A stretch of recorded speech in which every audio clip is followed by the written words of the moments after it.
सिंह का फेवरेट गाना कौन सा है? सनहिया लगावल बहुत बात नइखे, नजरिया चुरावल बहुत बात होला।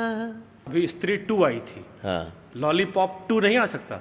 तू लगावेलू जब लिपस्टिक, हिले यारा डिस्ट्रिक्ट, जिला टॉप लागेलू, हो जिला टॉप लागेलू।